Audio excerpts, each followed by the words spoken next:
My name is Nikki. I'm going to be bringing you all the action live from the National Centre for Motorsports Engineering here at the University of Bolton. It's an incredible facility. In fact, let's show you around. My top tips for a business looking to adopt new technologies. The first thing that I'd say is do your research.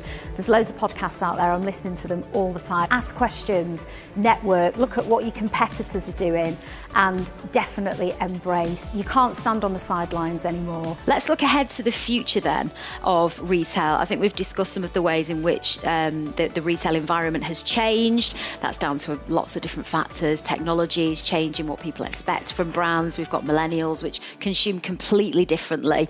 So what does the future of retail look like?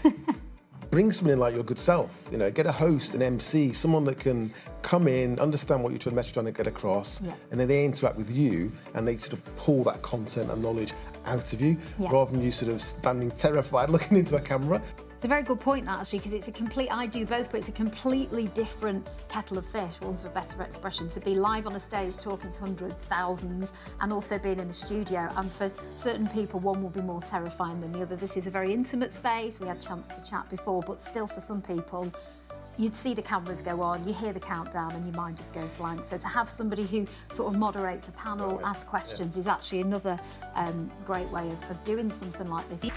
Thank you very much. Thank you. Good to have you both here.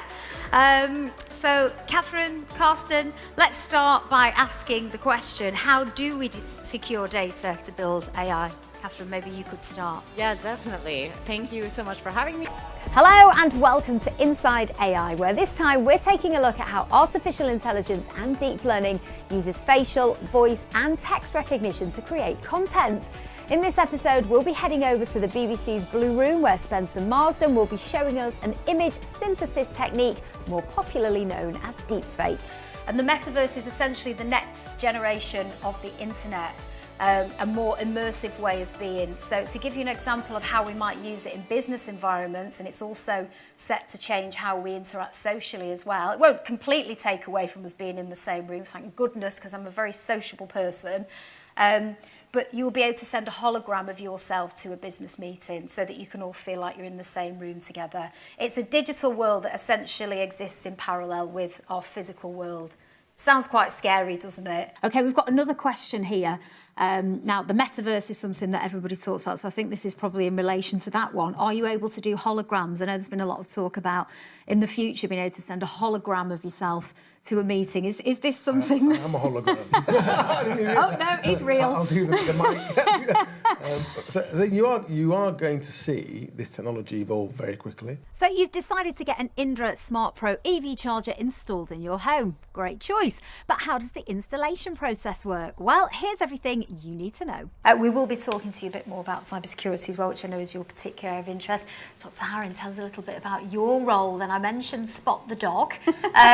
If you could, it kind of in a nutshell, tell us what it is that you do, a little bit about how Spot the Dog is involved in that, and also what you think for everybody in the room here, what would be kind of your main focus, or where you think businesses should be most focused in terms of future tech.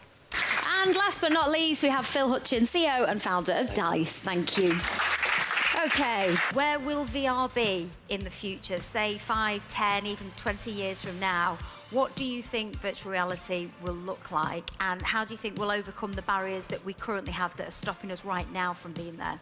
Doing some fantastic work, absolutely brilliant, groundbreaking work. Talk to them about how they get started, ask questions, and break down those barriers, because technology is for everyone and it's here to stay.